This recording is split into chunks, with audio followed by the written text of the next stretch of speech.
You may be in the prime of your youth and vigor, but your body belongs to this earth and it's corrupt and it cannot follow.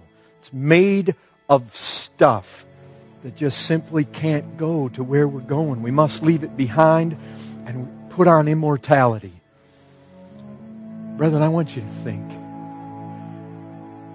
And the thing is, before we meet again, if we have this conference again next year, some of you may be gone. Some of you may be gone. There is things that are described about our heavenly future. I mean, it says where the Lord calls it sleep. And that has been no small comfort to me. I've gone to sleep many times. I'm not a stranger to sleep. Sleep is okay. And so it's like the Lord's wanting to tell us, it's all right. Sleep in the Lord. Asleep in Jesus. It's called home. At home with Christ. Immortality begins. I'm trusting in Him every step of the way. And even as of now, I'm still battling cancer. And I must say that despite going through to these different kinds of so-called faith healers and crusades and not getting healed, I'm so thankful God never healed me of cancer. I'm so thankful because I would have been robbed of the many glorious moments I've had with the Lord. Some of you may have already had this moment come and go. But you think about the moment, and it may be close. You heard about the pastor and his wife down in Austin.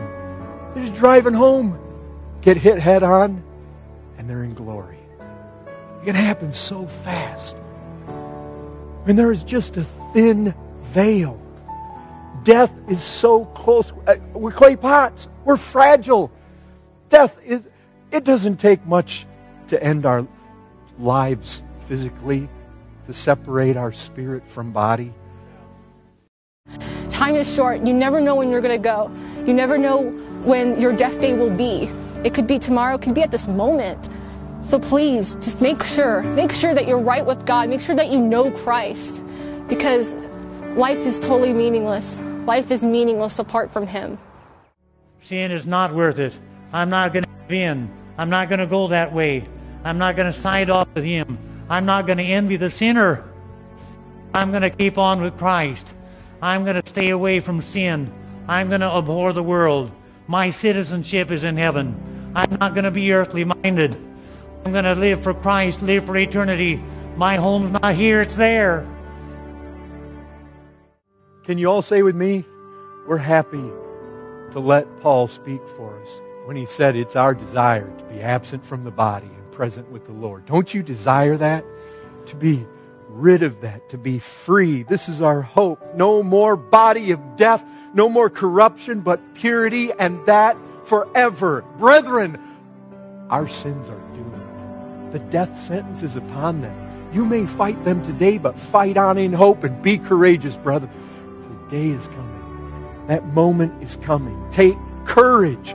Those sins you groan under now, that you wage war against now, that you fight and weep over now, they are temporary. Christ. He is everything for Him. All for Him. He deserves it all. He gets it all. I want to do all for Him. I want to be all for Him. I want to finish well. I want to be on the stretch for God. And you come to the end. And I'm telling you, brethren, one thing you don't want to be, one thing that you don't want to have around your house, one thing you don't want to have around your heart is sin. One is contraband. You especially come to the end, and you want a pure heart. You want a clear conscience. You don't want to have sin dabbling around, hanging around your head. You don't want to be messing with it. You don't want to be struggling with sin. You want to come to the end with victory over sin, where it's just, where you've got dominion, where you've got victory.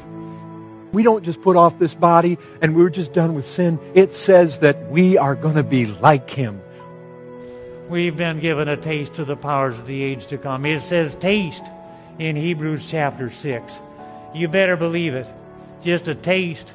And if we just been given a taste, how much more there is. The streams of earth I've tasted. Far deep, more deep I'll drink above. And so, blessed are the dead who die in the Lord.